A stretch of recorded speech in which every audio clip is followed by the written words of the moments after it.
Bonjour tout le monde, bonjour. J'espère que tout le monde s'est bien réveillé ce matin. C'est un nouveau jour que le Seigneur a fait pour nous. Et comme dit la parole de Dieu, qu'il soit pour nous un sujet de joie et d'allégresse, malgré les circonstances qui peuvent nous entourer. Que ce jour soit pour nous un sujet de joie et d'allégresse. Je vais juste nous partager comment cette semaine, depuis le début, le Seigneur me parlait du fait que nous devons toujours repasser dans notre cœur ce qu'il a fait pour nous et le louer, lui rendre grâce pour ces choses. Constamment, sans cesse, louer notre Dieu pour ce qu'il a fait. Et il y a ce moment où nous sommes là maintenant, dans le présent, il me disait, parce que ce qu'il a fait, il l'a fait. Et là, nous sommes là avec son esprit qui nous a promis, qui marche avec nous, qui nous conduit selon que lui, il a arrêté, selon le plan qu'il a fixé pour nous ici-bas et pour les jours à venir, pour l'éternité.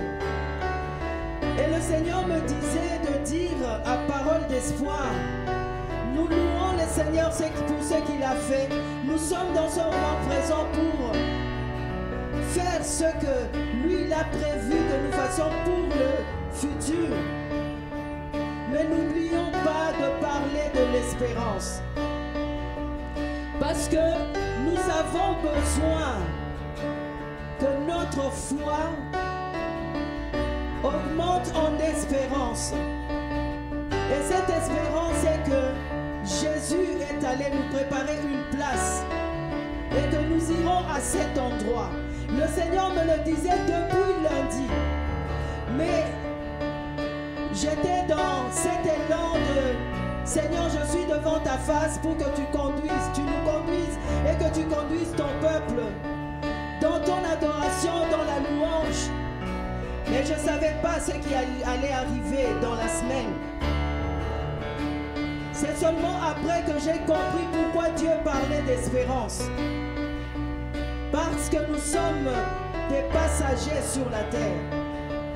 Et le Seigneur m'a donné ce passage. Voici, tu as donné à mes jours la largeur de la main.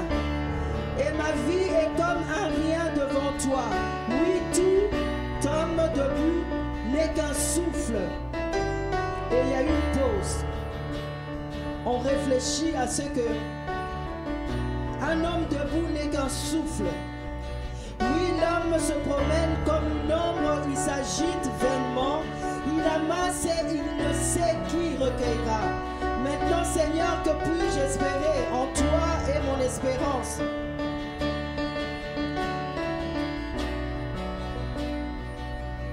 Et à la fin, il dit de tourne de moi le regard et laisse-moi respirer avant que je m'en aille et que je ne sois plus.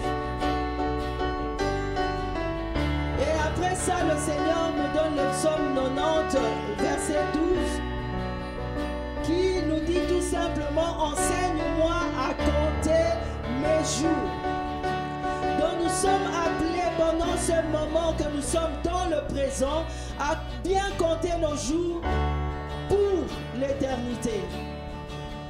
Et c'est ce que le Seigneur mettait dans mon esprit. Le Seigneur sait toutes choses. Il sait toutes choses. Et dans ma louange, j'ai dit, Seigneur, conduis-nous dans le sens où toi tu veux, Seigneur, que nous allions. Nous voulons tout simplement ce matin, je veux nous demander de nous mettre debout. Et juste de dire, Seigneur, nous reconnaissons ce que tu as fait. Et tu l'as fait pour un but. Tu as fait pour que nous soyons sauvés. Et aujourd'hui, là, tu as dit qu'il était avantageux que tu t'en ailles. Et que tu enverras ton esprit pour que nous puissions accomplir les œuvres que tu as préparées afin que nous puissions les pratiquer. Et demain, nous serons dans la gloire avec toi. Mais avant que nous soyons à cet endroit, Dieu veut que nous puissions compter nos jours. Dieu veut que nous puissions avoir de l'espérance, que Jésus est assis sur le trône et que nous irons avec avec cette pensée. Et je ne veux pas me retenir de dire, bien-aimé, que cette semaine c'était dur. Je sais que ce n'était pour tout le monde. Mais nous avons un Dieu vivant. Ce Dieu, il est vivant pour l'éternité. Et c'est ça que nous devons garder dans notre esprit et louer Dieu continuellement. La louange donne place à Dieu et c'est comme ça que nous sanctifions le nom du Seigneur. Nous lui donnons une place au milieu de nous dans notre louange. Et je veux vous partager une chose que Dieu m'a montré pour me consoler. J'ai vu mon frère qui est parti debout comme quelqu'un qui venait d'arriver d'un endroit. Je sais qu'il venait d'arriver d'ici. Et il a arrangé sa veste. Il regardait devant. J'ai vu juste son regard. J'ai vu juste son visage. Et c'est ce qui m'a réjoui. Raymond était dans la joie de retrouver la gloire du Père Céleste. Il a regardé le chemin et il a commencé à faire ses pas. Et à ce moment-là, les larmes coulaient, mais je savais que nous sommes des gens qui doivent vivre dans cette espérance, que nous allons nous revoir et que nous allons vivre dans la gloire de notre Dieu. Mais maintenant, nous allons dire, Seigneur, tu as tout donné pour moi, justement pour que je sois à cet endroit avec toi à la fin. Alléluia.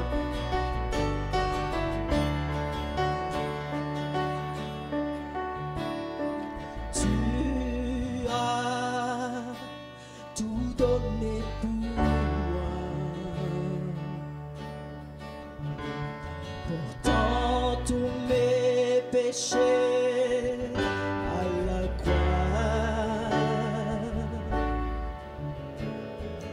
ta grâce a dissous ma honte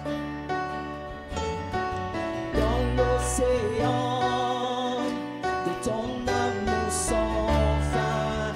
Chantons-le ensemble et témoignons.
chante à jamais à celui qui a sauvé mon âme, à celui qui a ouvert ses bras, à celui qui est sauveur et roi. Je chante à jamais de tout mon cœur. J'offre tout, Seigneur, trouvé en Christ, je vis en ton amour à jamais de tout mon être. Par ta grâce, je viens, la plus belle histoire d'amour est en toi, mon sauveur.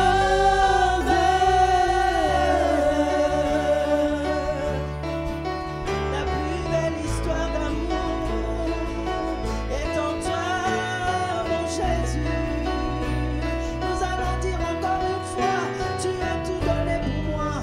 Oh, je le sais, tu as tout donné. Tu as tout donné pour moi, Portant tous mes péchés, portant tous mes péchés à la croix. c'est ta grâce qui a dissous ma mort. Ta grâce a dissous C'est dans ma l'océan de cet amour sans fin, Jésus. dans l'océan, Ton amour, ton amour sans fin. alors de tout mon cœur, je viens tout offrir. De tout mon cœur, j'offre tout, Seigneur, trouvé en Christ, je vis en ton amour à jamais de tout mon être. Par ta grâce, je viens, la plus belle histoire d'amour est en toi, mon sauveur. De tout mon cœur, j'offre tout, Seigneur, trouvé en Christ, je vis en ton amour à jamais de tout mon être. Par ta grâce, je viens, la plus belle histoire d'amour est en toi, mon sauveur. À celui qui a sauvé mon âme, à celui qui m'a ouvert ses bras, à celui qui est sauveur et roi, je chante à jamais.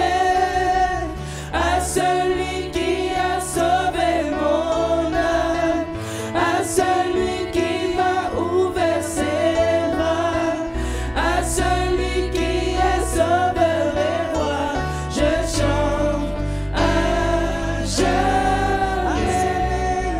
À celui qui a sauvé mon âme, à celui qui m'a ouvert ses bras, à celui qui est sauveur et roi, je chante à jamais de tout mon cœur. J'offre tout, Seigneur, trouvé en Christ, je vis en ton amour à jamais de tout mon être. Par ta grâce, je viens, la plus belle histoire d'amour est en toi, mon sauveur.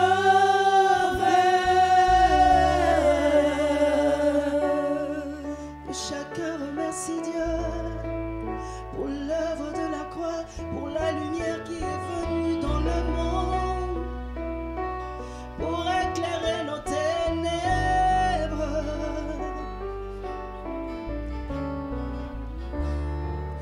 Seigneur, nous te bénissons, nous te rendons gloire, Seigneur. Nous t'élevons pour qui tu es, ô notre roi. Ésaïe 6 commence par l'année de la mort du roi Osias. C'est Ésaïe qui parle. C'est ce jour-là, il était dans le temple. Il y avait, c'est vrai, la mort du roi Osias, mais il était à un endroit où il pouvait voir la gloire du Dieu vivant, le roi qui est assis sur le trône. Et notre louange sera sans fin. Mais ça ne va pas commencer au ciel, ça commence ici. Et nous voulons tout simplement dire que tu es saint. Tu es saint. Comme ces séraphins qui étaient en train de le dire et qui ont purifié la bouche d'Ésaïe. Parce qu'il a dit que mes lèvres sont impures, mais mes yeux ont vu le roi. Et vous savez, ce qui nous purifie, c'est quand nous sommes dans la présence de Dieu, quand Dieu donne sa parole, comme Jésus a prié dans Jean 17, dans sa dernière prière, il a dit, sanctifie-les par la vérité, ta parole est la vérité. Retenons toujours ce que Dieu dit à l'avance. Quand le vent, la tempête viendra, souvenons-nous de ce que Dieu a dit avant. Les promesses de Dieu sont certaines. Et c'est en Jésus qu'il a accompli toutes ses promesses. Et nous sommes là pour dire Saint, Saint, Saint. Et le Seigneur, Dieu des armées. La terre entière est remplie de sa gloire. Et tu es la gloire de Dieu. Tu fais la gloire de Dieu. Parce que en toi, le monde doit voir que Dieu est vivant. Alors nous nous tenons tout simplement devant ce roi. Nous nous tenons comme ces quatre êtres vivants. Les archanges, les séraphins, qui le louent jour et nuit, ils ne cessent pas de le louer. Ils n'ont pas de moment, tout le temps ils le font devant ce grand roi. Nous nous sommes arrêtés par les circonstances des fois. Et la Bible viendra nous dire, toi qui courais si bien, qui t'a arrêté, ne t'arrête pas parce que ton Dieu est honorable, ton Dieu est admirable, ton Dieu est bon, il est infiniment bon et il n'y a pas de moment où il a arrêté d'être bon. Alléluia.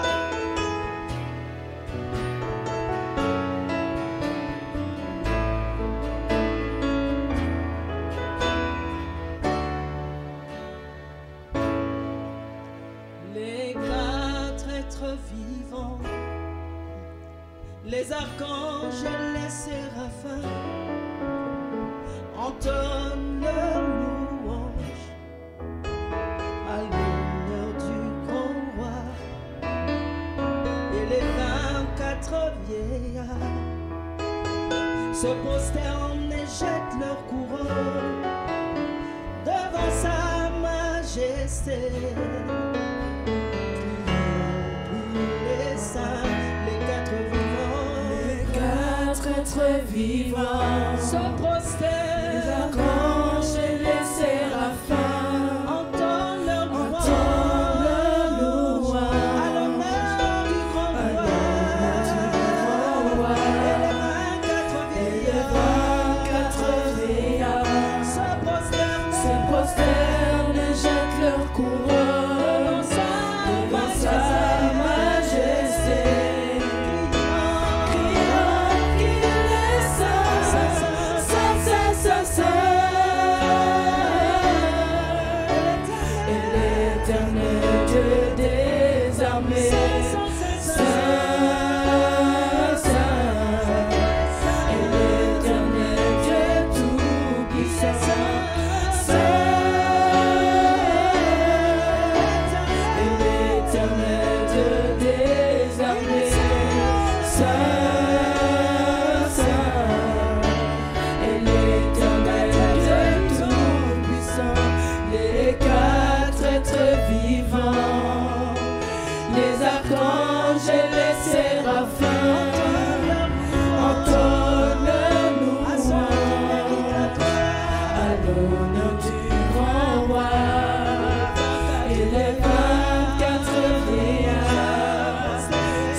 et l'Éternel Dieu tout-puissant. Saint, et l'Éternel Dieu des armées. Saint, Saint, et l'Éternel Dieu tout-puissant. Saint, et l'Éternel Dieu des armées. Saint, Saint, et l'Éternel Dieu tout-puissant. Nous venons, Seigneur, dans ta présence, avec des cœurs reconnaissants, prosternés comme des êtres célestes, honorer ta sainteté. Nous venons, Seigneur, dans ta présence, avec des cœurs reconnaissants, concernés comme les êtres célestes, honorer ta sainteté. Nous venons, Seigneur, dans ta présence, avec des cœurs reconnaissants, concernés comme les êtres célestes,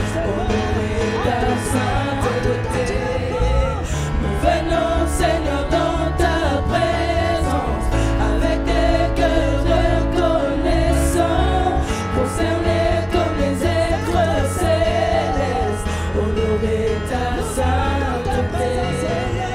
Nous venons, Seigneur, dans ta présence, avec des cœurs reconnaissants, concernés comme les êtres célestes, honorer ta sainteté.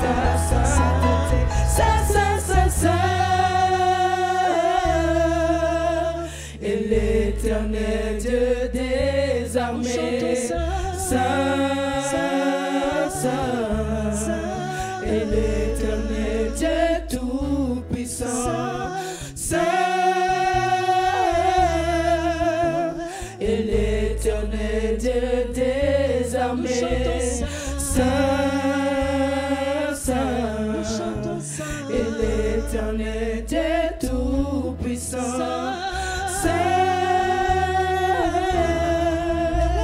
Et l'Éternel Dieu des armées. Saint, Saint, et l'Éternel Dieu tout-puissant. Nous venons, Seigneur, dans ta présence, avec des cœurs reconnaissants, prosternés comme les êtres célestes, honorer ta sainteté.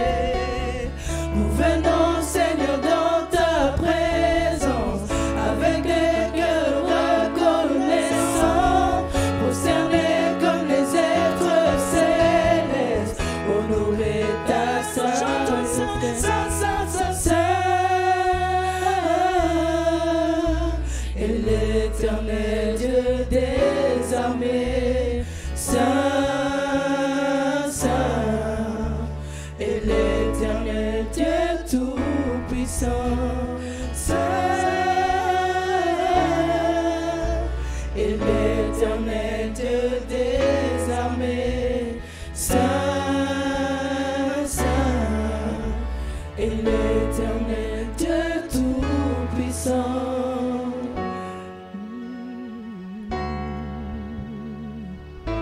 Seigneur, pendant ce temps que nous sommes encore ici-bas, Seigneur, nous voulons te louer, nous voulons t'adorer, Seigneur, parce que nous reconnaissons que tu es le Dieu grand, le Dieu puissant, celui qui a tout donné et qui ne va pas s'arrêter. Tu donnes, Seigneur, tu donnes encore, Seigneur, à nos vies. Seigneur, tu donnes ton souffle, tu fais passer tes bontés devant nous, Seigneur, Dieu de gloire. Même quand des fois les choses nous semblent incompréhensibles, Seigneur, mais notre esprit, Seigneur, Dieu de gloire, oh, tu dis, Seigneur, que nous montons à l'esprit, oh Dieu Tout-Puissant, parce que tu cherches des adorateurs. Tu cherches des adorateurs. Tu cherches des adorateurs. Voilà ceux que tu cherches. C'est des adorateurs que tu cherches. Ceux qui reconnaissent qui est Dieu. Qui est Dieu? Dieu dans sa grandeur, Dieu dans sa bonté, Dieu dans sa fidélité. Dieu qui dit une chose et la chose s'accomplit. Il n'y a rien de ce que tu as dit, Seigneur, qui ne s'accomplira pas. Toute ta parole, Seigneur Dieu de gloire, s'accomplira, Éternel Dieu Tout-Puissant. Et à cet endroit, tu as appelé Abraham, Seigneur, à la montagne, là où tu as pourvu, Seigneur Dieu de grâce. Oh, tu pourvois, Seigneur. Alléluia. Tu pourvois, Seigneur. Tu pourvois, Seigneur. Tu pourvois, Seigneur. Tu pourvois. C'est toi qui pourvois, Seigneur. Tu es le pourvoyeur. Et si nous ne montons pas à la montagne, si nous ne sommes pas à cet endroit, Seigneur, nous ne rencontrerons pas le pourvoyeur. Tu ne veux pas que nous restions, Seigneur, à la plaine.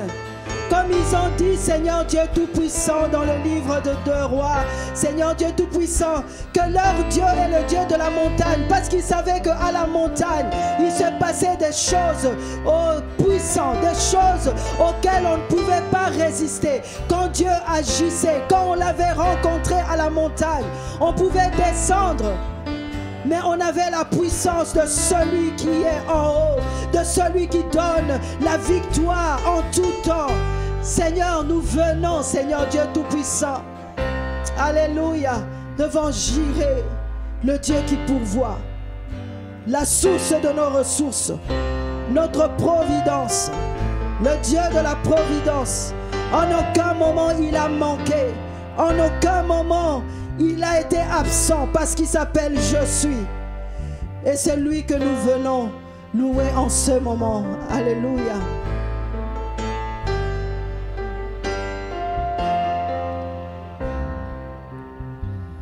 Rien ne pourra changer ton amour pour moi. Tu m'as toujours aimé, sans relâcher ton amour m'abandonne pas. Bien que je sois imparfait, tu es fier de moi. Rien ne pourra changer ton amour pour moi. Aucune tempête ne m'arrêtera. Au milieu des vents, je reconnais le son de ta voix m'appeler à toi. Tu traverserais les mers si je me noyais. Rien ne t'empêchera de me protéger, car je n'ai que toi.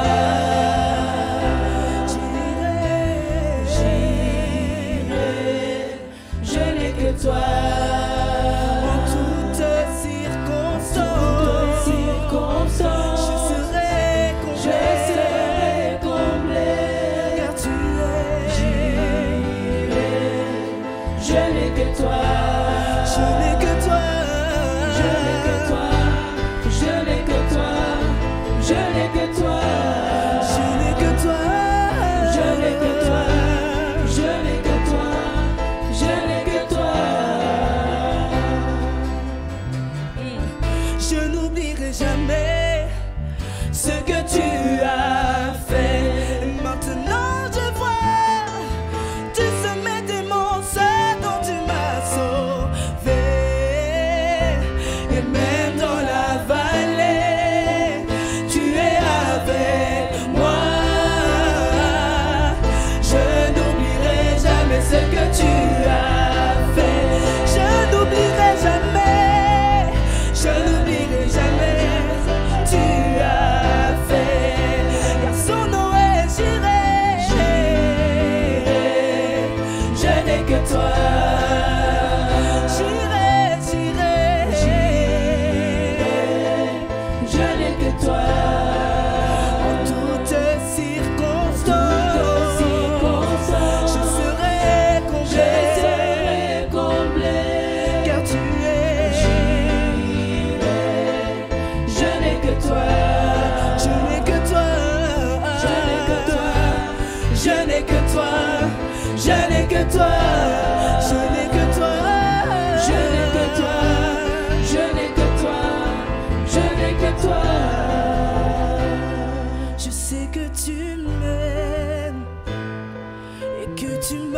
choisi.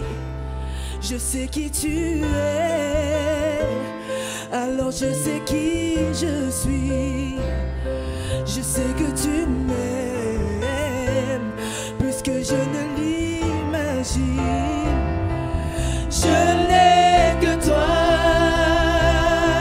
Je sais que tu m'aimes. Je sais que tu m'aimes. Et que tu m'as choisi. Je sais qui tu es. Je sais qui tu es. Alors je sais qui je suis. Je sais qui je suis. Je sais que tu m'aimes. Je sais que tu m'aimes. Plus que je ne l'imagine. Je n'ai que toi. Je sais que tu m'aimes. Je sais que tu m'aimes. Et que tu m'as choisi. Et que tu m'as choisi. Je sais qui tu es. Je sais qui tu es. Alors je sais qui je suis. Alors je sais qui je suis. Je sais que tu m'aimes. Je sais que tu m'aimes. Plus que je ne l'imagine. Oh, je n'ai que toi. Je n'ai que toi. Je n'ai que toi. Je n'ai que toi. Je n'ai que toi. Je n'ai que toi. Je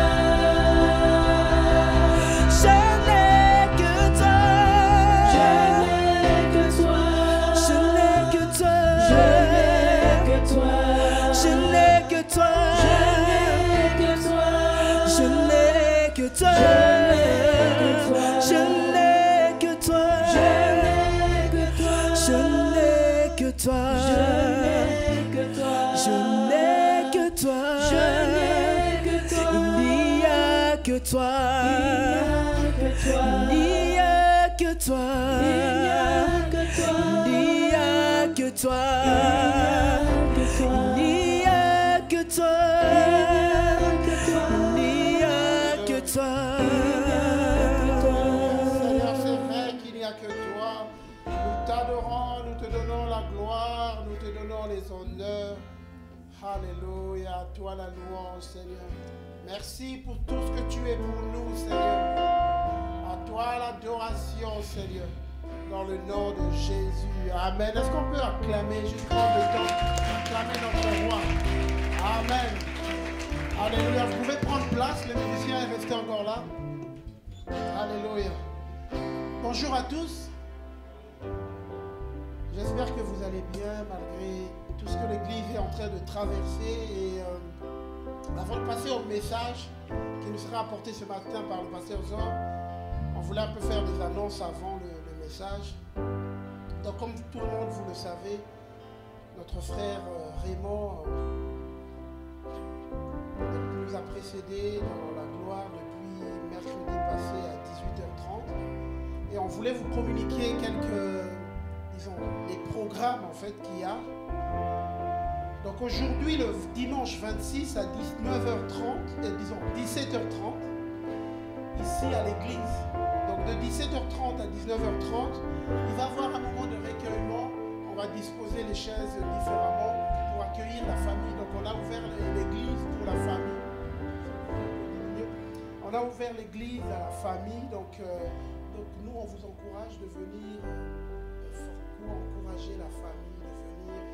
Donc aujourd'hui, à 17h30, recueillement auprès de la famille à l'église Parole d'Espoir ici. La famille viendra et on viendra les encourager. Et ensuite, à partir de lundi, le corps sera donc au funérarium le 27 décembre. Le 27 décembre, donc lundi demain, à 17h, de 17h à 19h30, il y aura un recueillement au centre funéraire, rue de l'Institut numéro 54 à Messancy. Donc je répète, centre funéraire Burg, rue de l'Institut numéro 54 à Messancy. Donc là, il y aura le funérarium, donc l'église, vraiment on vous encourage d'être là, on est une famille, c'est le moment pas une organisation qui fait des choses. On est une famille. On est une famille. On pleure avec ceux qui pleurent. On se réjouit avec ceux qui se réjouissent. On est une famille. Et donc, c'est dans ce genre de moment qu'on découvre que l'Église est une famille.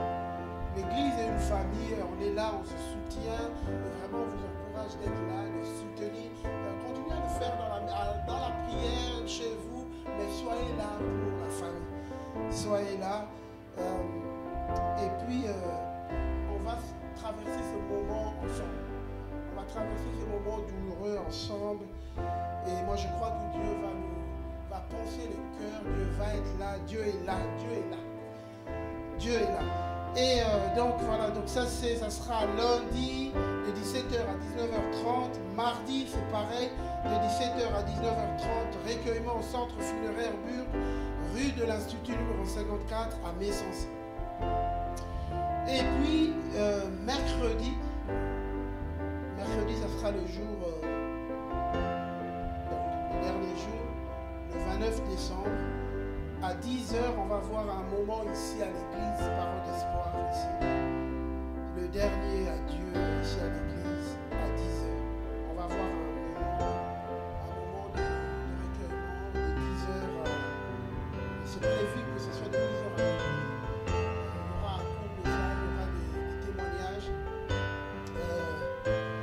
Si vous avez, si ici il y a des gens, vraiment a été une bénédiction pour vous, vous avez envie de quelque chose, venez nous trouver le pasteur Raymond, et puis on va voir ce qui peut être fait. Voilà. Je sais, et juste, c'est pas possible, je sais que Raymond était une bénédiction pour toute l'église. Pour toute l'église, donc ça veut dire que toute l'église pourrait dire des choses, mais c'est pas possible en 2 heures que toute l'église dise des choses. Pas possible. Et donc voilà, on va essayer de s'organiser. Voilà. Et donc voilà, le 29 décembre ici à 10h. Et le programme en fait sera que le corps on finit ici à 13h. Le corps va aller sur le crématorium. Il y aura une crémation. Selon les mesures sanitaires en vigueur, c'est pas possible que tout le monde s'y rende là-bas en fait. C'est assez petit. Et donc, et puis la famille, elle va avoir un moment d'intimité aussi. Et donc voilà, ça on respecte. Et donc voilà, là ça se fera au centre cinéraire de Neuchâtel, Drève de Tilleul, numéro 1 à Neuchâtel. Donc voilà un peu comment l'organisation est faite de ce côté-là. Et puis il y a la possibilité de pouvoir, si vous voulez, participer financièrement pour aider la famille. Il y a un lien qui a été envoyé dans le groupe d'annonce en fait par l'Espoir. Si vous n'avez pas ce lien, vous n'avez pas reçu, peut-être que vous ne recevez pas les annonces, venez nous trouver, on va vous envoyer ça. Il y a un lien.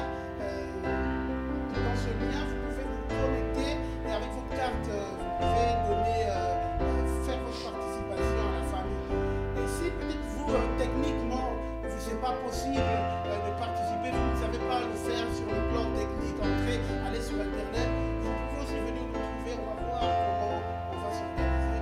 Comme je le disais, on est une famille, on se serre les coudes. Vous savez, une famille quand elle traverse des moments difficiles, on se serre les coudes et on avance ensemble. Que le Seigneur vous bénisse.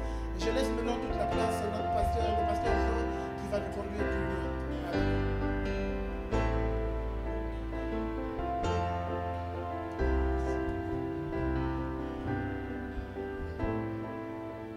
Voilà, on va prendre un moment, on va se lever encore pour ceux qui peuvent.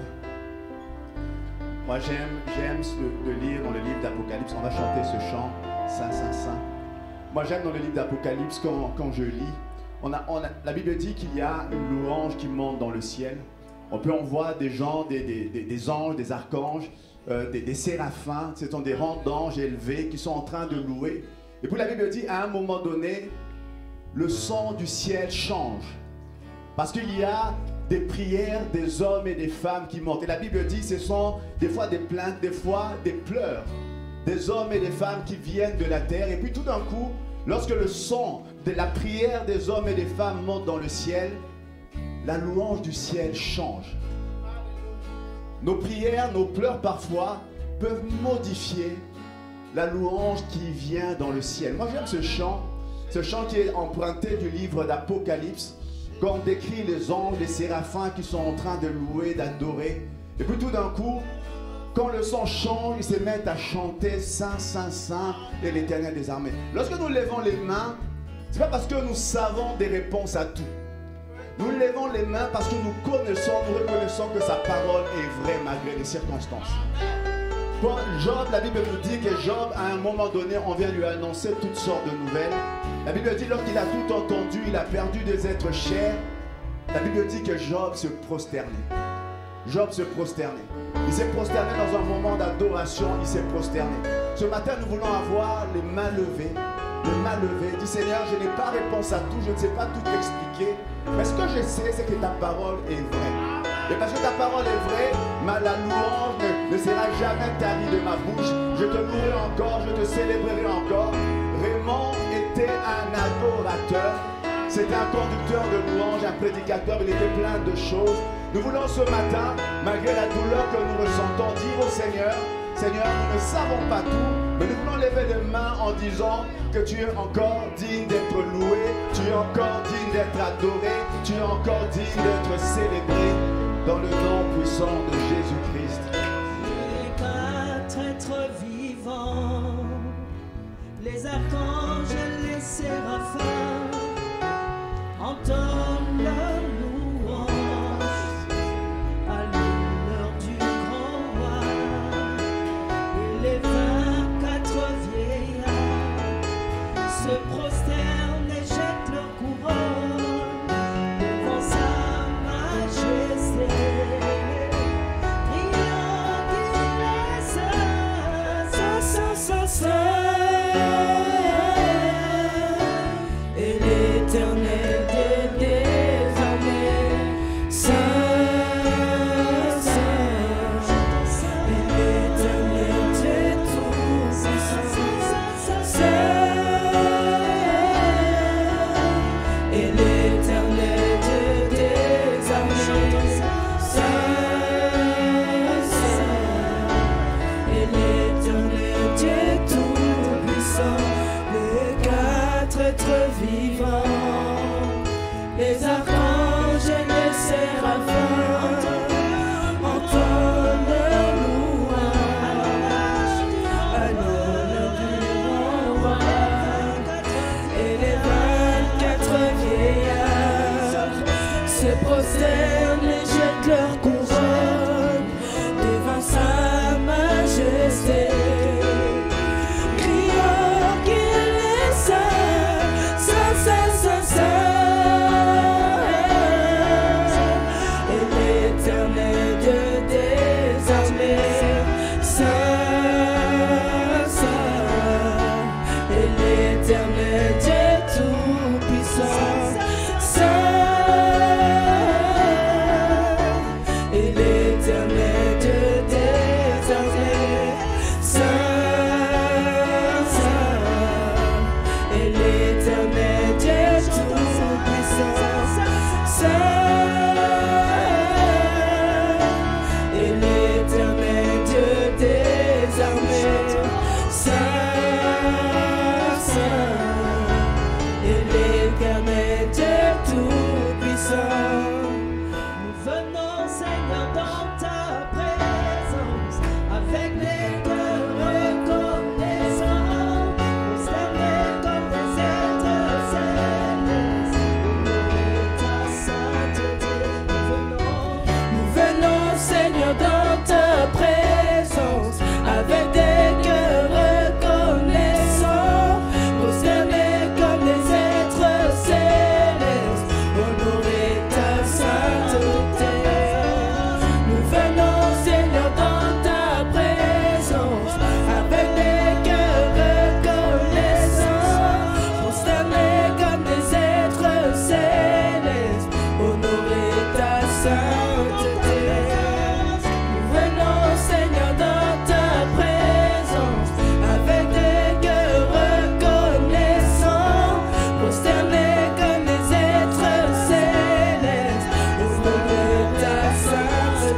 l'éternel Dieu tout-puissant, Saint, et l'éternel Dieu des armées, Saint, Saint, et l'éternel Dieu tout-puissant, Saint, et l'éternel Dieu des armées, Saint, Saint, et l'éternel Dieu tout-puissant. Seigneur, ce matin, nous voulons reconnaître ta sainteté. Ce matin, nous voulons participer juste à la louange qui se passe dans le ciel, où les archanges, les anges, les êtres célestes, à un moment donné, se lèvent, jettent leur couronne, se mettent juste à louer et adorer qui tu es.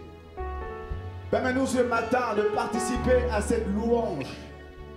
Malgré des fois les incompréhensions et le trouble, nous voulons lever nos regards et voir que tu es celui qui ne change pas. Tu es celui qui reste assis sur le trône. Tu es celui, la Bible dit, lorsque la terre était bouleversée, l'Éternel était assis sur le trône. Et ce matin, nous voulons reconnaître que celui qui est assis sur le trône est digne de recevoir notre louange. Celui qui est assis sur le trône est digne de recevoir notre adoration. Celui qui est assis sur le trône est digne de recevoir les acclamations de son peuple. Celui qui est assis sur le trône est digne d'être élevé, est digne d'être adoré, est digne d'être célébré. Nous voulons nous réjouir ce matin parce que tu es le Dieu très saint, parce que tu es le Dieu très saint. Dans ton temple, tout s'écrit gloire, tout s'écrit gloire. Et ce matin, nous voulons nous associer à la voix des anges, nous voulons nous associer au son qui vient du ciel et chanter encore Saint, Saint, Saint. Et l'éternel Dieu des armées, Saint, Saint, et l'éternel Dieu tout-puissant, Saint, et l'éternel Dieu des armées, Saint, Saint, et l'éternel Dieu tout-puissant, Saint.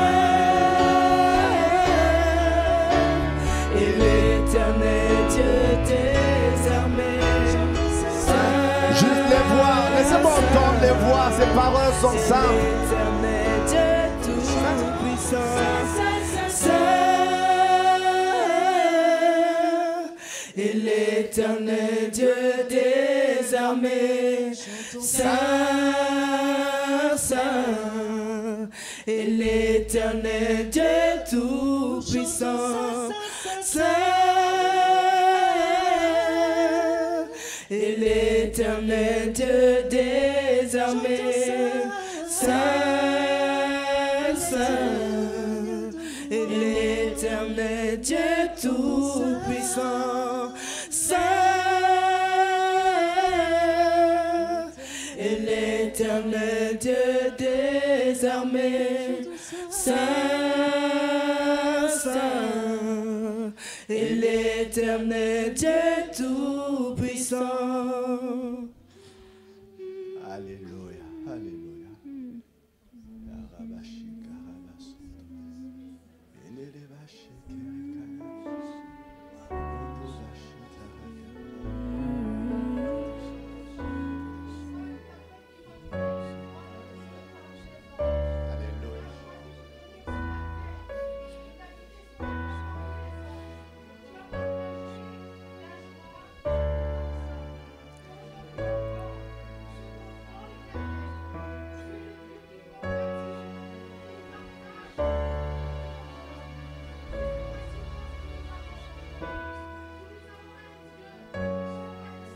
Alléluia. Amen.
Amen. Amen. Merci. On va donner une main d'appréciation ce matin. Merci au groupe de louanges. Soyez les bienvenus ce matin. Malgré les circonstances, joyeux Noël quand même. Joyeux Noël. Ce matin, le dernier message de la série de Noël, hier c'était Noël. C'était Noël, un Noël étrange, mais c'était Noël hier, Noël 2021, le dernier message de la série ce matin. Mon titre ce matin, mon sous-titre, c'est « Sois fortifié malgré l'adversité ». Sois fortifié malgré l'adversité. La Bible nous dit qu'il y a un jour comme Noël, certains vont entrer dans la polémique, doit-on fêter ça ou pas? On ne va pas entrer là-dedans. Il n'y a pas, Jésus n'est pas né un 25 décembre. Et le Père Noël n'existe pas. Bon, une autre chose. Jésus n'est pas né un 25 décembre. Et peu importe le jour, nous saisissons l'occasion d'honorer notre Dieu. Les gens fêtent toutes sortes de choses, à Halloween, toutes sortes d'affaires.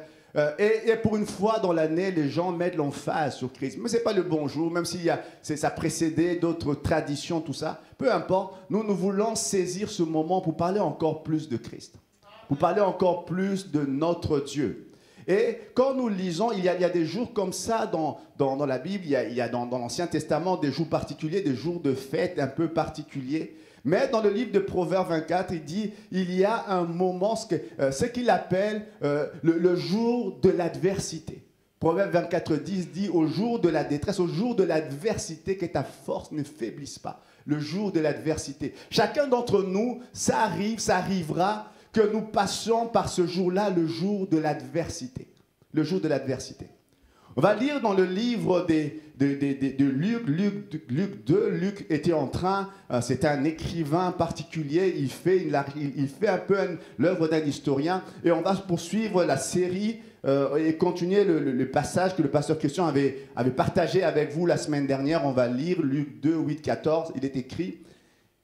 Après la naissance de Jésus, le jour même et puis les jours qui suivent, la Bible dit, il y avait dans cette même contrée des bergers qui passaient dans les champs les veilles de la nuit pour garder leurs troupeaux.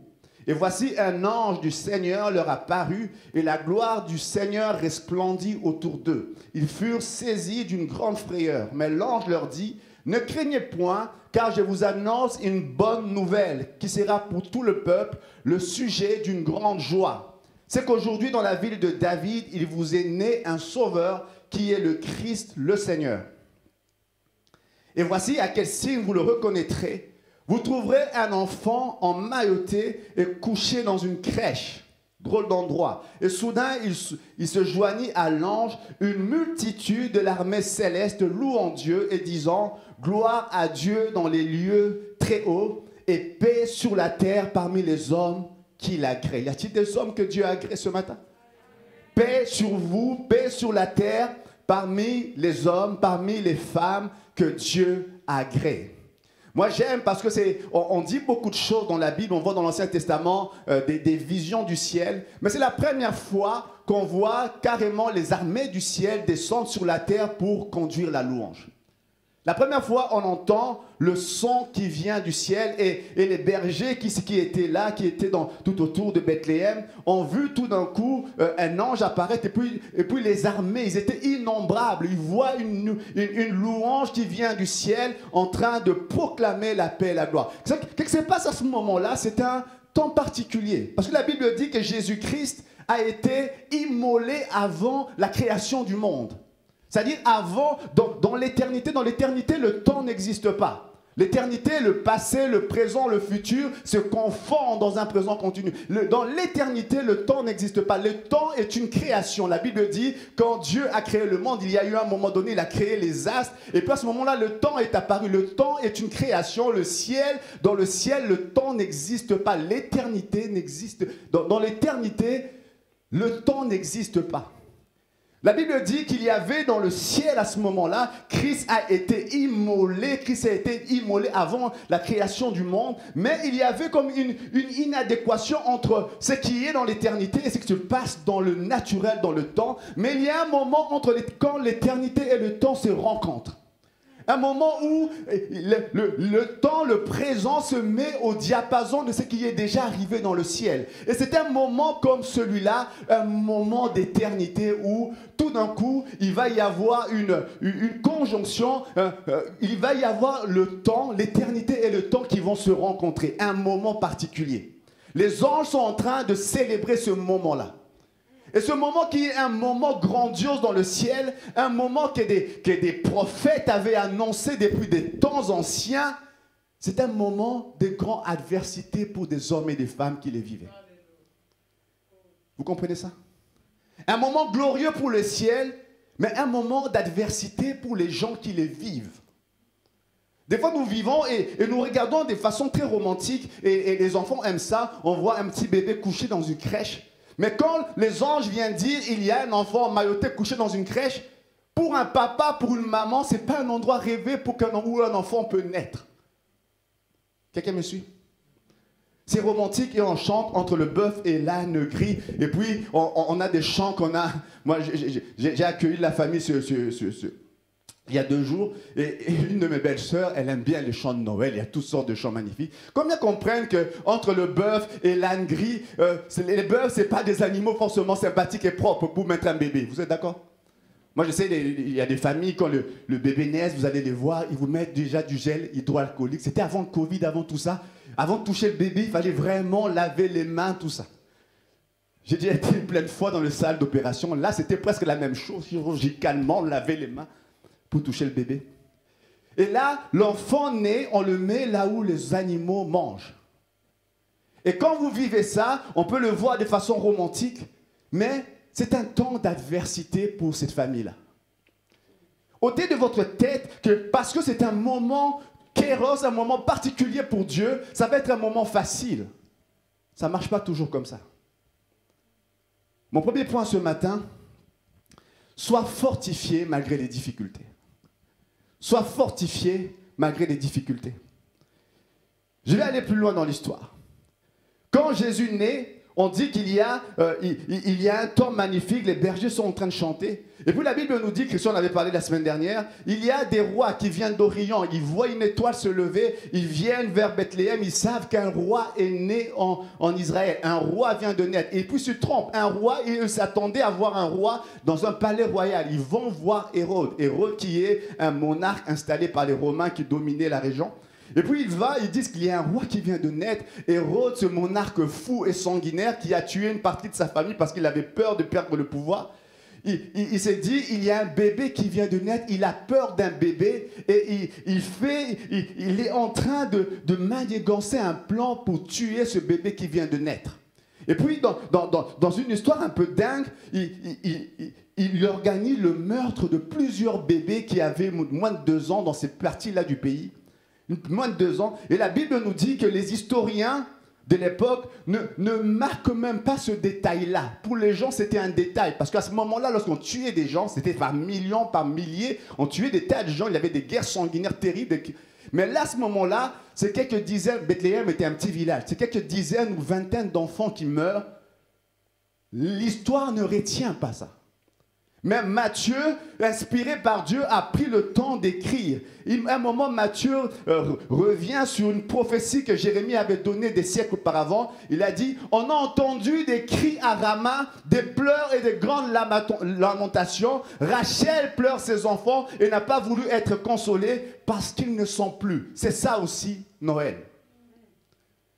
Noël où c'est un grand temps dans le ciel, les anges sont en train de chanter, de glorifier Dieu comme on n'a jamais vu auparavant sur la terre en tout cas, mais sur la terre parmi les gens qui les vivaient, c'était un temps d'adversité, un temps de difficulté. Mon premier point ce matin, difficulté, adversité, sois fortifié malgré les difficultés. Je prie ce matin, malgré les moments difficiles que nous vivons, qu'un homme, une femme soit fortifié malgré les difficultés. Les moments particuliers de Dieu peuvent de fois se conjuguer avec des moments d'adversité. Des moments où les choses ne se passent pas comme tu aurais voulu que ça se passe. Où les choses ne vont pas comme tu aurais voulu que les choses aillent. ôtez de votre tête cette idée romantique, parce que ça vient de Dieu, tout va être ouvert. Moi, je dis de ces anges qui étaient en train de chanter quand Marie a reçu la révélation qu'elle allait avoir un enfant, des anges sont apparus. Mais quand elle a dû quitter Bethléem pour se rendre, Nazareth, pour se rendre à Bethléem, 100 km de route sur un dos d'un animal, chez une femme enceinte sur le point d'accoucher, elle aurait bien voulu qu'un ange apparaisse à ce moment-là pour l'aider un tout petit peu. Mais à ce moment-là, il n'y avait rien. Il n'y avait que elle et son mari et cet animal. Un temps d'adversité. Un temps d'adversité, quand tu vis quelque chose, tu sais que tu portes quelque chose de la part de Dieu, mais tu n'as pas de précédent sur lequel tu peux t'appuyer. Moi, j'imagine la conversation de Marie avec son rabbin, son pasteur de l'époque. Il dit, Dieu m'a visité la veille, je suis tombé enceinte par la grâce de Dieu. Comment tu crois que ça aurait été compliqué pour le rabbin de croire un tout pareil? Imaginez, elle vit un moment où elle n'a pas de référence, une situation dans un passé proche ou lointain où elle peut se référer et dire que ça s'est déjà produit avant. Elle vient, et ils vivent, imaginez l'histoire, imaginez un enfant, je ne sais pas s'il y a des pères ici, moi je me souviens quand mes enfants sont nés, tu es stressé, tu peux, moi je me souviens, quand mon fils est né, il a été malade, et puis dans les jours qui ont suivi, il n'avait même pas 2 semaines. On se retrouve à l'hôpital, je vais à l'hôpital, il n'est pas bien, j'étais inquiet. Et la pédiatre qui était là, c'est une amie, je la connais. Et puis il dit, on va faire une ponction lombaire. Je l'ai fait des tas de fous. Je l'ai fait avec d'autres maîtres. Et puis là, elle me dit, viens, aide-moi, tiens l'enfant. Je dis, attends, c'est mon fils, je ne peux pas faire, j'y arriverai pas. Et puis elle me regarde, je dis, désolé, j'y arriverai pas. Et puis, j'ai dû sortir presque en train de faire un syncope. Non, j'exagère. Pour dire, quand c'est quelqu'un d'autre, tu dis, mais là, tu veux que les choses se passent autrement que ça. Et là, à ce moment-là, Joseph, le mari qui était là, il décide, parce que Christian en avait parlé la semaine dernière, je ne vais pas revenir dessus, un roi, un prince, l'empereur romain décide de recenser toute la terre. Et puis tout d'un coup, ce couple est obligé de quitter leur endroit, l'endroit où ils vivent, l'endroit où ils font leur argent, là où ils travaillent, pour aller dans le sud, aller monter dans les... Quand vous quittez Nazareth à Bethléem, Bethléem se trouve en hauteur. Bethléem se trouve à 100 km. Bethléem se trouve loin, dans un moment où il n'y a pas de taxi, il n'y a pas de choses comme ça, dans un moment où il n'y a pas de voiture, un moment où vous faites tout ça à dos d'un animal. Une femme qui est en train d'accoucher, qui est presque en train d'accoucher. 100 km de difficulté, et puis ils arrivent là, c'est pénible. Et pendant ces 100 km, aucun ange. Pendant ces 100 km, aucune personne qui s'arrête à un moment pour les aider. Pendant ces 100 km, tout le monde est en train de faire le même trajet, plein de gens font le même trajet, les gens les dévancent. Et lorsqu'ils arrivent dans la ville, finalement à Bethléem, ils vont à Bethléem, et puis là, ils se rendent compte, il n'y a pas de place pour eux. Il n'y a pas de place. Ils frappent dans les auberges du coin, il n'y a pas de place. Comme si, certains m'ont dit, il aurait dû mieux s'organiser, partir plus tôt parce qu'il savait qu'il avait une femme enceinte à sa charge. Ce n'est pas un moment où il y avait Internet ou quoi que ce soit pour pouvoir réserver à distance. Il arrive à ce moment-là, toutes les places sont prises avec une femme qui est en train de menacer d'accoucher. Et là, il cherche de l'aide, il n'en trouve pas. La seule chose qu'il trouve, un endroit, certains parlent de grottes, d'autres parlent d'étable, on ne sait pas très bien. Juste un endroit où les animaux, on mettait des animaux avec une espèce de mangeoire où les animaux mangeaient. Et c'est là finalement que l'enfant est né.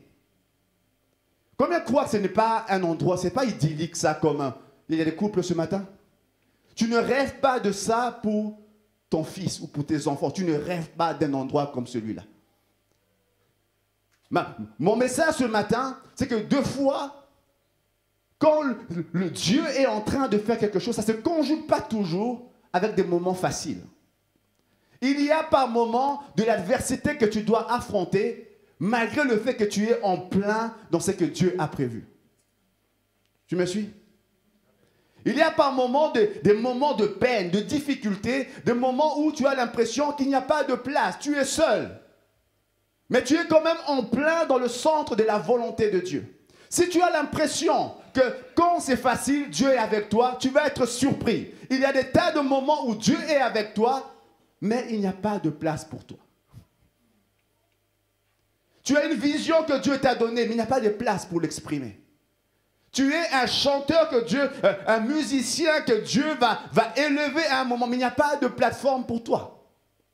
Tu as un ministère que Dieu va faire grandir, mais pour l'instant, il n'y a pas d'endroit où exprimer cela. Il n'y a pas de place. Et le fait qu'il n'y ait pas de place pour toi ne veut pas dire que Dieu n'est pas avec toi. Le fait qu'il n'y ait pas de place pour toi ne veut pas dire que ce que tu portes ne vient pas de Dieu. Quelqu'un me suit? Des fois, nous devons réinterpréter ce que des fois le rejet veut dire. Un endroit où tu vas, où les gens disent désolé, tu aurais dû venir plus tôt, et les gens se foutent, comprennent que tu avais une femme enceinte, tu ne pouvais pas aller plus vite, mais ils ne peuvent rien faire pour toi. Et alors que tu te trouves dans ce moment-là, tu as vraiment l'impression que tu es seul, et pendant ce temps-là, les anges sont en train de chanter ailleurs. Et là, tu te retrouves simplement dans cet endroit-là de douleur pour juste dire, malgré ce que je vis, malgré les difficultés que je vis, je crois quand même que Dieu est avec moi. Je crois quand même que Dieu est avec moi. Beaucoup de gens sont décontenancés parce que lorsque l'adversité se lève, les gens considèrent l'adversité comme l'absence de la présence de Dieu. Ce n'est pas vrai. Ce n'est pas vrai. La Bible parle dans le livre de Proverbes qu'il va y avoir pour chacun d'entre nous des jours qu'on appellera des jours d'adversité. Des jours où les choses ne vont pas se présenter, comme vous le lisez dans le dictionnaire, adversité, c'est comme une succession de malchance. Moi, je ne crois pas à la chance, mais les hommes disent que c'est une succession d'événements contraires. Une succession des choses que tu n'avais pas voulu, tu n'avais pas prévu, que tu ne souhaites pas, mais une succession des choses de ce style-là. Et chacun d'entre nous, nous vivons des saisons comme ça.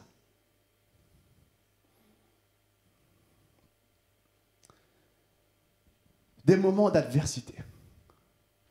Des moments où tu pries et les choses semblent se compliquer. Du moment où tu es conscient d'avoir quelque chose de Dieu, mais alors que tu voudrais que les portes s'ouvrent, par moments, les portes te claquent au visage. Tu es en train de frapper en disant, la grâce va faire qu'une place se libère. Et puis là, tu entres, il n'y a pas de place. Il n'y a pas de place. Tu portes quelque chose de Dieu, mais il n'y a pas de place pour toi. Tu es en train de frapper, mais on te ferme des portes qui se claquent sur ton visage. Il n'y a pas de place, mais tu portes quelque chose vraiment de Dieu. Comment concilier les deux? Comment faire en sorte, Seigneur, j'ai l'impression d'être seul, j'ai l'impression d'être incompris, j'ai l'impression d'avoir plein de portes fermées, mais je dois quand même marcher avec cette certitude que je porte quelque chose de toi. Amen. Et moi j'aime, parce qu'à ce moment-là, quand ils ont eu une révélation de Dieu avant, ils ont eu des anges qui sont apparus, à ce moment-là, 100 km de silence, 100 km il ne se passe rien, mais les anges vont ailleurs, prévenir d'autres gars.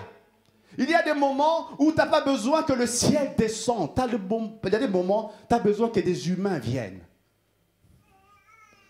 Quelqu'un me suit? Moi, j'aurais voulu que les anges viennent leur dire gloire à Dieu et les rassurer en disant malgré tout, malgré ces 100 km de douleur, malgré ces moments difficiles, le ciel est là, les anges sont en train de chanter. Les anges ne font pas ça. Ils vont trouver des bergers ailleurs. Et puis ces bergers-là, ce sont ces bergers qui viennent leur dire, les anges nous ont dit ça, gloire à Dieu, et Dieu voulait que ce couple-là soit fortifié de cette façon. Ces couples-là soient fortifiés. Et moi, je dirais, il y a des moments où tu as besoin que des hommes et des femmes t'entourent. Mon premier point, sois fortifié dans les difficultés en te laissant entourer par des hommes et des femmes. Moi, je prie tout à l'heure, Pasteur Christian a expliqué que l'Église, il y a une organisation, il y a une certaine façon de faire, il y a des heures à respecter, tout ça, mais l'Église est avant tout une famille. Une famille. Une famille. Et moi, j'ai appris dans ma marche avec Dieu que par moment, pour être fortifié, tu dois être entouré. Par moment, tu te sens seul. Par moment, les portes se claquent autour de toi. Par moment, tu as eu une révélation authentique. Mais ce qui te permettra de faire le 1000 supplémentaire, c'est que tu sois entouré des hommes et des femmes qui t'aident. Vous me suivez? Des hommes et des femmes qui ont eu leur révélation avec Dieu, mais qui viennent juste parce que Dieu sait qu'à ce moment-là, tu as besoin que des humains t'entourent. Que des humains viennent. Que peut-être tu ne connais pas bien. Joseph et Marie étaient originaires de cette région-là. Je ne sais pas s'ils connaissaient tous ces bergers-là, mais en tout cas, ces gens-là viennent avec un message d'espoir pour des gens qui sont mal. La plupart d'entre nous, lorsque nous ne sommes pas bien, nous avons tendance à nous isoler. Je ne sais pas si vous êtes comme moi j'ai fait ça. Vous avez tendance à vous isoler, vous avez tendance à ne pas vouloir parler. Et combien savent que se mettre dans une situation en disant le temps fera l'affaire, le temps ne fait pas toujours l'affaire. Le temps ne suffit pas toujours. Le temps en se disant, je laisse le temps passer, la douleur qui est là finira par passer. Le temps ne change pas toujours les choses. Et Dieu était en train, et moi j'aime la chronologie, je n'ai jamais lu de cette façon-là, j'étais en train de lire, Seigneur, c'est un moment qui est censé être de fête, mais je suis en train de pleurer. Comment consoler quand toi-même tu as besoin de consolation? Et Dieu, et ce que je comprenais dans mon cœur, c'est que quand tu es mal, laisse-toi entourer par d'autres humains. Apprends à t'exprimer. Vous savez, une des choses que l'ennemi fait, c'est qu'il met autour de nous des situations où les gens vous déçoivent. Qui a déjà été déçu par quelqu'un? Alors, qui est l'extraterrestre qui n'a jamais été déçu par les gens? On va le célébrer ce matin. Aris qui est là. On va dire c'est un risque tout à l'heure. Il y a des moments où les gens vous déçoivent. Et dans ce genre de situation, vous aurez tendance à vouloir vous replier sur vous-même. Et Dieu dit, parfois, ce qui va te fortifier, c'est que tu laisses d'autres hommes entrer à nouveau, faire à nouveau confiance. C'est que tu es à nouveau des moments où, que tu te confies chez quelqu'un, tu t'es déjà arrivé, tu viens, tu te confies de tout ton cœur chez quelqu'un qui va raconter ton histoire à d'autres. Et dans ce moment-là, tu dis, plus jamais je ne ferai ça, mais Dieu veut à un moment donné, pour que tu arrives à affronter les adversités de ta vie, que tu arrives à nouveau à te montrer vulnérable. Parce que si tu te fermes, l'ennemi sait que si tu te fermes, tôt ou tard, tu feras face à des adversités, tu ne survivras pas. Et tu dis, moi seul avec Dieu, je vais attendre que le ciel s'ouvre, mais Dieu sait aussi que ça ne va pas être la solution. Il faut qu'il y ait des gens qui t'entourent. Quelqu'un me suit? Nous avons besoin, quand nous sommes dans un moment d'adversité, on va voir plusieurs choses ce matin, mais nous avons besoin d'être entourés par des hommes et des femmes. Des hommes et des femmes de chair comme nous. Des hommes et des femmes qui ont vécu parfois des moments difficiles. Des hommes et des femmes qui ont eu leur moment avec Dieu, qui viennent juste pour t'encourager. Qui viennent juste pour être présents. Et souvent, l'ennemi sait que quelqu'un d'isolé est quelqu'un qui ne tiendra pas.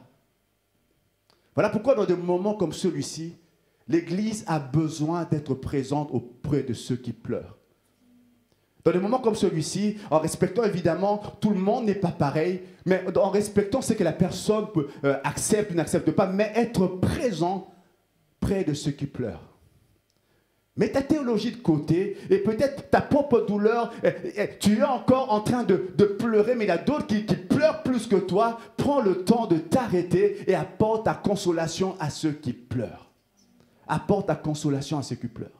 La différence entre les gens qui regardent de l'extérieur, l'église, organisation et la famille, c'est dans ce genre de moment que ça se passe.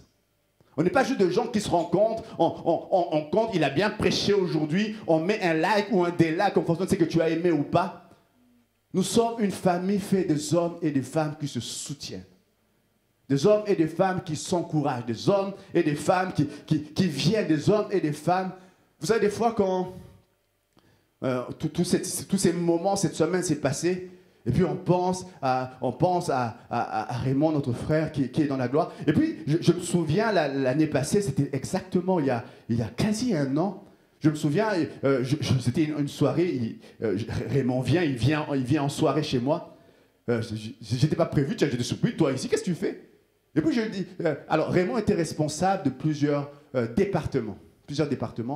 Et ce jour-là, il avait décidé, Noël de l'année passée, de venir juste offrir des pralines à ses responsables, aux responsables qu'il dirigeait, qu'il lidait. Il voulait offrir des pralines pour juste les encourager en disant l'année a été difficile, 2020 a été une année compliquée. Et puis, il voulait juste... Et parmi les gens qu'il conduisait, il y avait mon épouse. Donc, il venait offrir des pralines, c'était très bon d'ailleurs, des pralines à mon épouse. Et moi, pendant que j'étais en train de voir, ce n'était pas prévu dans le programme, il n'y avait même pas de budget pour ça, mais j'étais touché par ça. J'étais touché par le fait de voir qu'il y a pensé. Ça nous a inspiré d'ailleurs. Le fait de voir qu'il y a pensé. Nous avons besoin d'hommes et de femmes autour de nous. Quelqu'un me suit? Pour tenir ferme, pour aller plus loin. Les gens qui vont plus loin, ce n'est pas forcément les gens qui ont la plus grande révélation. C'est les gens qui sont parfois, souvent, le mieux entourés. Le mieux entourés.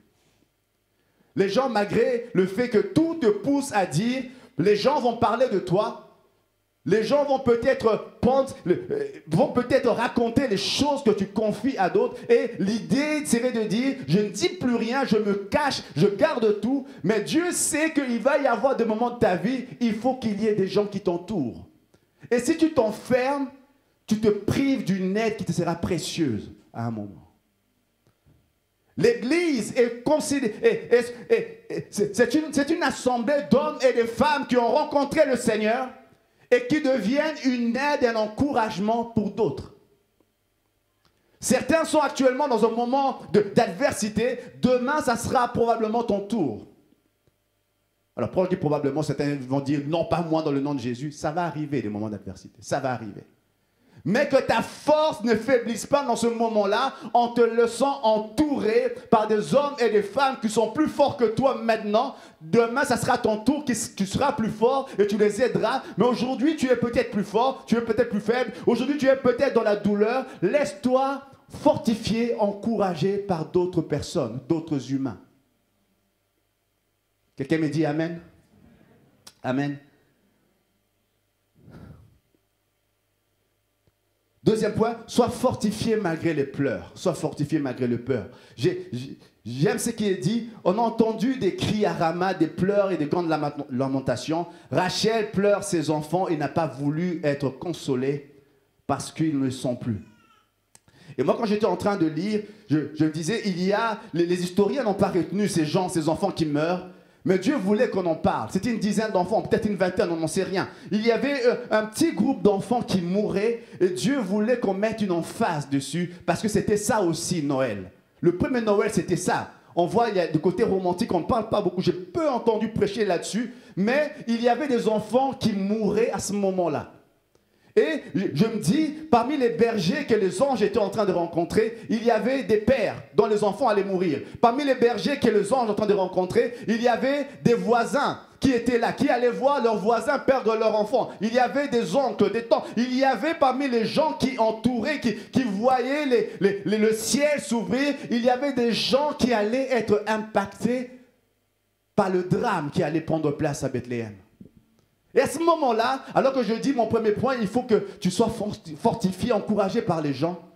Mais il faut, mon deuxième point ce matin, il faut... Et Dieu savait, moi je ne l'ai jamais lu comme ça, je me disais, mais ces gens allaient être impactés, ces gens allaient avoir un moment de douleur dans toute la région, dans tout Bethléem. Et le ciel s'est ouvert pour annoncer un temps de paix à ces gens-là aussi. Il y a des moments, mon deuxième point, il y a des moments où il faut que tu laisses le ciel t'encourager. Le ciel ne suffit pas, il y a la part des hommes, la part de Dieu. Dieu va laisser les hommes faire leur part, mais aucun homme ne fera la part de Dieu. Alors qu'ils sont dans ils ne le savent pas encore, ils vont être dans la douleur. Et moi je dis, le message que les anges sont en train d'annoncer, paix sur la terre, c'est un message qui va les concerner dans les prochains jours de façon absolument dramatique. C'est un message qui va être actuel pour eux, même si eux ne comprennent pas tout. Dans les jours qui vont suivre, ils vont comprendre ce que c'est que d'avoir la paix, de demander la paix lorsque les choses vont mal. Tu es en train de pleurer. La paix selon les hommes, c'est qu'il n'y ait pas de conflit. La paix selon Dieu, c'est une présence. Moi, j'aime parce que la Bible dit, on parle de Jésus en disant, il est le prince de la paix. Il est le prince de la paix. Et quand on parle, il y a ce passage dans le psaume, on parle du ciel, on dit dans la présence de Dieu, il y a la justice, il y a la paix. Dans la présence de Dieu, il y a la joie. Et par moments, lorsque nous sommes dans la douleur, la paix que nous recherchons n'est pas une absence de conflit, parce que j'aimerais que dans le monde, pour qu'il y ait la paix, il faut qu'il n'y ait pas de conflit, il faut qu'il n'y ait pas de difficulté. Mais selon Dieu, la paix, c'est pas ça. La paix, des fois, tu peux être en paix au milieu des grands conflits, des grandes difficultés. Et Dieu veut te communiquer ce genre de paix. Et quand les anges viennent annoncer la paix, ils ne viennent pas annoncer une paix qui va dire, il ne se passera plus rien jamais dans ta vie. Et il y a des gens qui prêchent ça. Il y a des gens qui prêchent ça, en pensant créer des chrétiens forts. Ça crée des chrétiens faibles. Ça crée des gens qui ne supportent pas quand l'adversité vient. Parce que l'adversité arrive, on ne tient pas parce qu'on a pensé que la vie chrétienne serait une marche sur des pétales de rose. Ça ne marche pas comme ça. Quelqu'un me suit? Il y a par moments des difficultés. Et à ce moment-là, tu dois savoir que la paix n'est pas une absence de difficulté. La paix, c'est une présence. La paix est une présence. Et quand les anges viennent annoncer la paix, ils savent que quelque chose a changé sur la planète Terre. Le Dieu de l'univers a fait son entrée sur la planète Terre. Et les gens qui l'agréent vont à toujours être proches de ce Dieu de l'univers qui s'appelle Emmanuel. Moi, j'aime Moïse, lorsqu'il était en train de conduire un peuple hors d'Égypte, il aurait pu demander à Dieu qu'il n'y ait pas d'adversité. Seigneur, conduis-nous, qu'il n'y ait pas d'ennemis devant nous, qu'il y ait toujours de quoi subvenir à nos besoins. Mais il ne demande rien de tout ça. Il dit, Seigneur, je veux juste ta présence. Des milliers d'années plus tard, Jésus vient, l'ange vient annoncer à Marie, tu vas avoir un enfant qui va naître de toi et son nom sera Emmanuel, Dieu avec vous. C'est que Moïse a réclamé avec l'âme, Dieu a exaucé en communiquant, en donnant Emmanuel, Dieu avec nous pour toujours, à notre génération. Et quand les anges viennent annoncer que la paix va être là, qu'il y aura la paix, il ne veut pas dire qu'il n'y aura pas de guerre. Il veut dire, je vous confie pour toujours Emmanuel, Dieu avec vous. Et c'est lui qui sera, sa présence va assurer la paix. Quelqu'un me suit ce matin? La paix dont Dieu parle n'est pas une paix où il n'y a pas de conflit. La paix où Dieu... Et moi j'aime comme la Bible le dit, la paix est chantée par des armées. Des fois on dit l'armée, une armée ne vient pas parler de paix d'habitude. Une armée vient se battre. Mais là, c'est les armées du ciel et Satan n'est pas encore KO. Mais ils sont déjà en train de dire la paix est en train d'être proclamée parce que Emmanuel a fait son entrée sur la terre. Emmanuel a fait son entrée sur la terre. Moi, j'aime cette image. Quelqu'un connaît le chant? Il y a un chant que j'aime beaucoup, qui passera Toms. Emmanuel est là. Ça dit quelque chose? Ça vous dit quelque chose? Vous avez 5 minutes pour vous préparer. J'aime ce chant, j'aime ce son. Qui est intéressé par le groupe de louanges? Il y a des moments comme ça où vous êtes dans l'improvisation totale. J'aime ce chant qui dit Emmanuel est là. Emmanuel est là. Dans les moments des troubles, dans les moments où l'on pleure, dans les moments où tu te demandes, Seigneur, qu'est-ce qui se passe?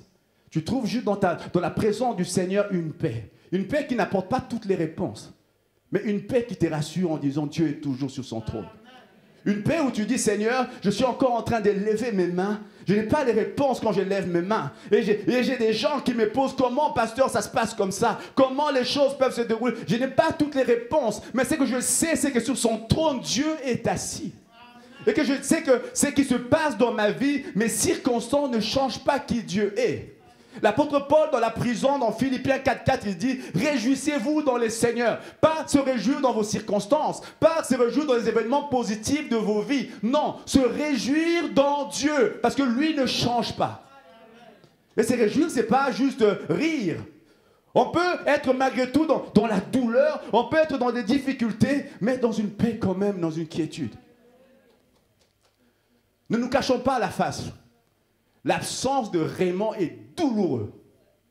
C'est quelque chose qui dévaste.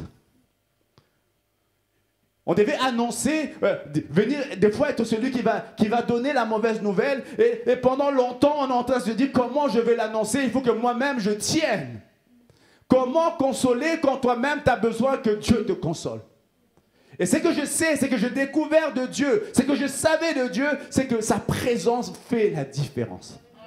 Il y a des gens qui pleurent et qui s'en vont dans une éternité sans Dieu, ils n'ont pas d'espérance. Nous ne sommes pas comme ça, nous pleurons quand même parce que l'absence, elle est douloureuse, mais nous ne sommes pas sans espérance. Nous savons que notre Dieu, le Père de toute consolation, est là. Nous prions pour la famille, nous prions pour l'Église, mais nous avons cette certitude qu'au milieu de la douleur, au milieu de pleurs, il y a Emmanuel.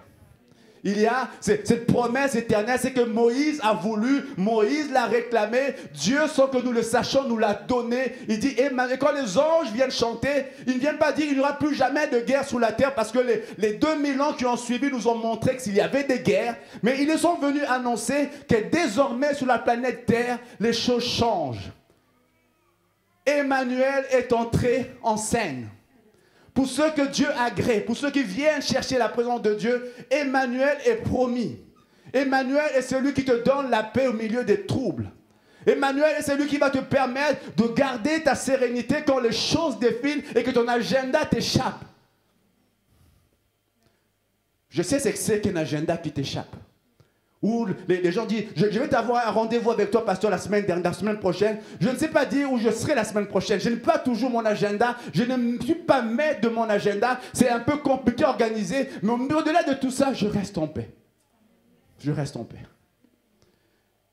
Emmanuel, Dieu avec nous.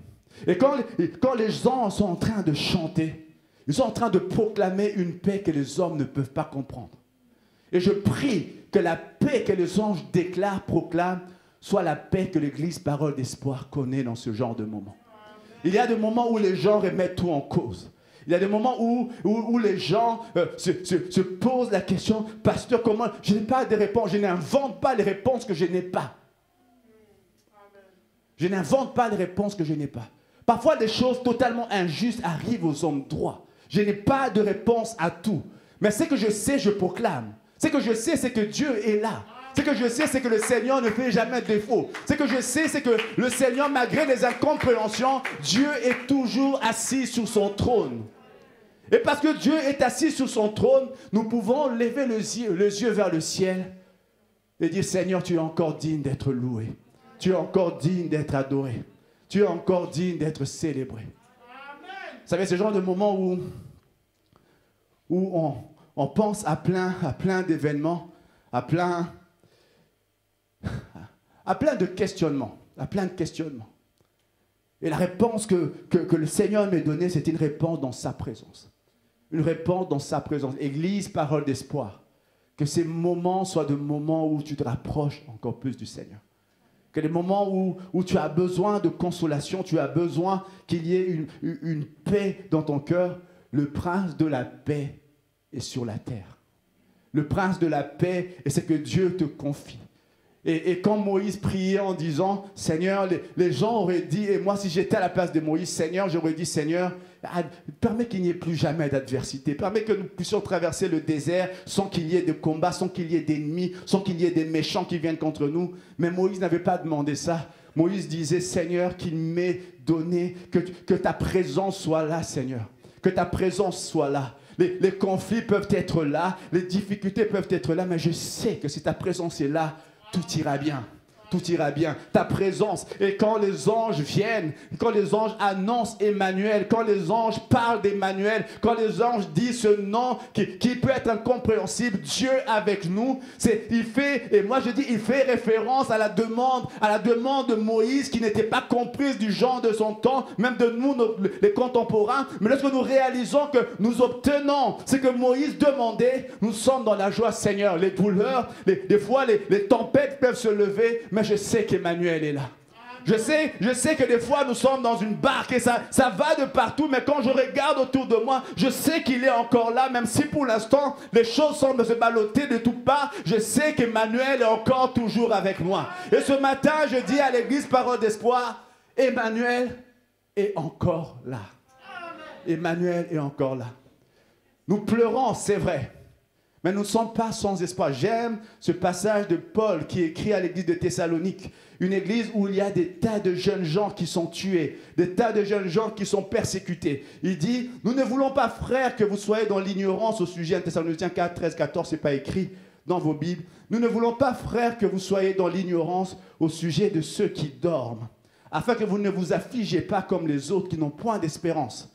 Car si nous croyons que Jésus est mort et qu'il est ressuscité, croyons aussi que Dieu ramènera par Jésus et avec lui ceux qui sont morts. Nous croyons que le Seigneur ramènera ceux qui sont morts. L'absence, elle est douloureuse. Et je ne suis pas du genre de gens qui vont dire, qui va venir dire à l'église, sois digne, ne pleure pas. Si tu veux pleurer, tu as le droit de pleurer. Si tu veux rester dans le silence, tu as le droit de prendre comme tu veux. Tu en as le droit, parce que l'absence est douloureuse. L'absence est douloureuse. Mais au milieu quand tu as fini de sécher tes larmes, redécouvre Emmanuel qui est là. Redécouvre Emmanuel qui reste présent dans les moments les plus durs. Et c'est que Dieu promet, ce n'est pas une vie où tu marches sur des pétales de roses, mais il te promet une vie où il est toujours là. Une vie où il est toujours là. Où dans les moments les plus difficiles, tu découvriras qu'il est là. Dans le moment de joie, quand tu es en train de te réjouir, tu verras qu'il est encore là. Dans le moment où tu auras des questionnements en sachant, Seigneur, je ne sais plus comment le futur va être. Quand tu vas regarder, tu dis, Seigneur, tu es encore là. J'affronte des fois le futur avec plein d'interrogations, mais je me dis, c'est pas grave, je sais que tu es là. Je sais que tu es là. Je n'ai pas besoin d'avoir toutes les réponses, parce que je sais que tu es là, toi tu as les réponses. Moi, ces derniers temps, je me retrouve souvent à l'étranger. Et des fois, je vais dans des coins, j'appelle Uber, tout ça. Je vais dans des coins que je ne connais pas. Je ne regarde même pas je regarde même pas mon GPS. Parce que je sais, même si moi je ne connais pas, le chauffeur connaît là où on va. Et ça me rassure. Ça me rassure. Et je dis, il y a par moments dans la vie où nous marchons, nous n'avons pas toutes les réponses. Mais nous savons que celui qui est avec nous a les réponses. Et je dis, peut-être qu'il ne va pas me communiquer tout. Peut-être qu'il ne va pas me dire, dans ce rond-point-là, on prendra à gauche. Je dis, ce n'est pas grave. S'il me dit, c'est bien. S'il ne me dit pas, ce n'est pas grave. Je sais qu'il a les réponses et je sais qu'il est là. Je sais qu'il est là. Église Parole d'Espoir, il faut que tu sois fortifié dans l'adversité. Il faut que tu sois fortifié dans ce moment de douleur que nous sommes en train de passer. Noël, un temps où les gens se réjouissent, mais déjà le premier Noël était un temps d'adversité. C'était un temps où on a retenu l'ange, le petit bébé et les cadeaux, on a retenu ça, mais le premier Noël était un moment où certains pleuraient. Le premier Noël, c'était un moment où il n'y avait pas le côté romantique qu'on a maintenant, le côté sympathique et un enfant couché dans une crèche. Le premier Noël était un moment de difficulté, un moment d'adversité, un moment où les anges sont venus annoncer une paix que le monde n'avait pas connue, une paix qui n'est pas une absence de conflit, une paix qui est une présence. Et cette présence-là n'a plus jamais quitté la planète Terre. Cette présence-là est encore disponible pour vous ce matin. Au nom de Jésus. Je crois que le groupe de louanges est maintenant tout prêt pour ce chant. Vous pouvez venir. On va encourager le groupe de louanges.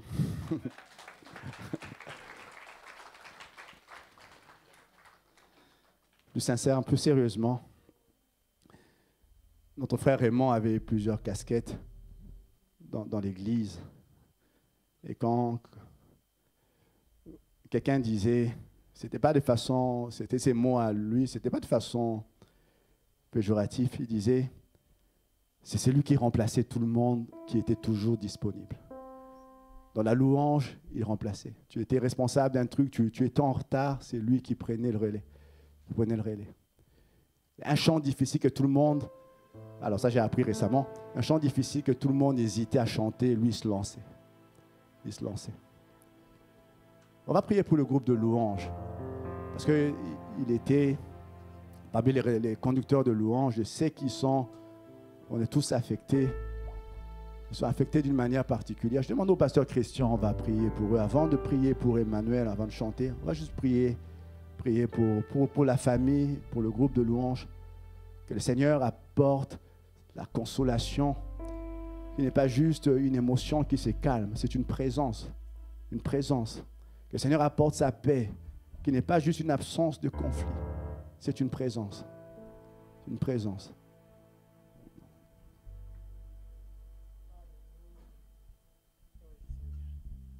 Alléluia. Seigneur, ô Dieu de gloire, nous venons prier pour ce groupe de louanges, Seigneur. Nous venons prier pour Emmanuel. Emmanuel, Dieu avec nous. Seigneur, je prie pour que ce groupe soit fortifié, soit consolé, soit relevé. Seigneur, oh Dieu, et continue à faire monter des louanges vers toi, l'adoration.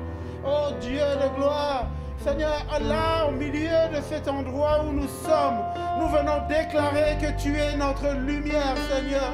Tu es notre lumière, comme Michel a dit, Seigneur. Ne te réjouis pas à mon sujet, mon ennemi. Si je suis par terre, l'Éternel me relève. Si je suis dans les ténèbres, l'Éternel est ma lumière, Seigneur. Et je viens déclarer que tu es la lumière de ce peuple. Tu es la lumière, Seigneur, de ce groupe de louanges. Je prie pour eux que ta main soit sur eux. Seigneur, que ta force descende sur eux. Au nom de Jésus. Alléluia.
En ce moment, laissez Emmanuel être qui il dit qu'il est.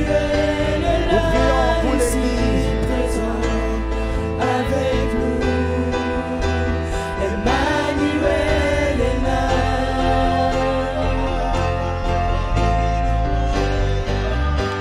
Emmanuel est là, ici présent, avec nous.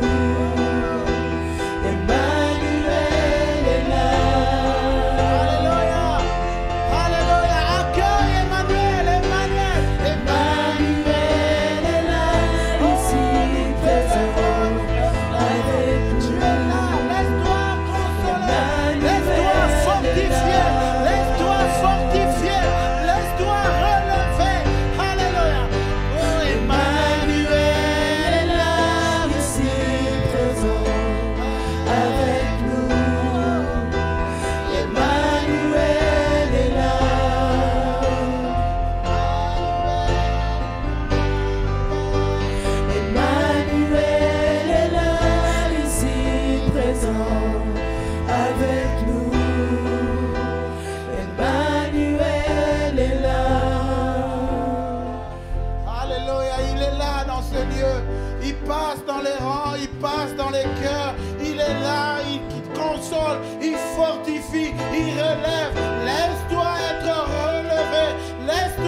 Emmanuel était là, Jésus.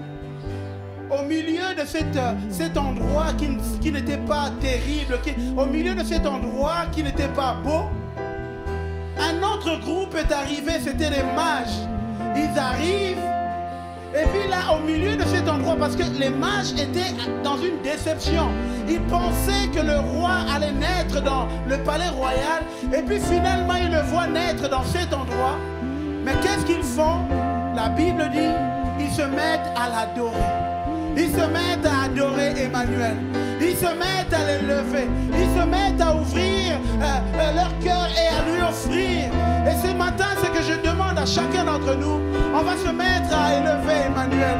On va se mettre à adorer Emmanuel. On va se mettre à l'adorer. On va se mettre à l'élever. Emmanuel, les mages se sont mis à l'adorer. Les mages se sont mis à le glorifier. Alléluia. Adorons-le. Donnons-lui gloire. Magnifions-le. Exaltons-le. Alléluia. Dans le nom de Jésus.